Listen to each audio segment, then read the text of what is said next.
கொஞ்சம் பயமா தான் இருக்கு. பார்லிமெண்ட் ஸ்பீச்ல பிரதமர் நரேந்திர மோடி பேசினது பார்த்திருப்பீங்க. எல்லாமே ஓகேவா இருந்துச்சு அந்த கோவிட் காலகட்டத்தை கம்பேர் பண்ற வரைக்கும். அந்த கம்பேரிசனுக்கு அப்புறம் தான் எனக்கு உண்மையாவே கொஞ்சம் பயம் வந்துச்சு. விஷயம் நினைச்சதை விட கொஞ்சம் சீரியஸ் தான் அப்படிங்கறத ரியலைஸ் பண்ணேன். அங்க நடக்கிற போருக்கு இங்க கேஸ் தட்டுப்பாடு வந்ததே நமக்கு ஒரு வார்னிங் சிக்னல் தான். அடுத்தடுத்து என்னென்ன சம்பவங்கள் நடக்க போகுதுன்னு தெரியல. ஆனா நம்ம பண்ண வேண்டியது ஒரே விஷயம்தான், ரெடியா இருங்க, ப்ரிப்பேரா இருங்க, ரிசர்ச் பண்ணுங்க, பயப்படாதீங்க. அடுத்த தட்டுப்பாடு மோஸ்ட்லி ஃபுட் சப்ளைல வரலாம், டிராவலிங் கஷ்டமாக இருக்கலாம்.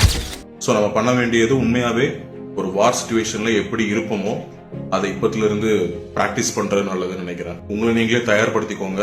இந்த விஷயங்களை லைட்டா எடுத்துக்க வேண்டாம். ஆல்டர்னேட் சோர்சஸ் அதை பத்தி ரிசர்ச் பண்ணுங்க. இருக்கிற எனர்ஜி சோர்சஸ சேவ் பண்ணி வைங்க, பார்த்து யூஸ் பண்ணுங்க. ஏன்னா அடுத்தது அங்கதான் பிரச்சனை வரும்.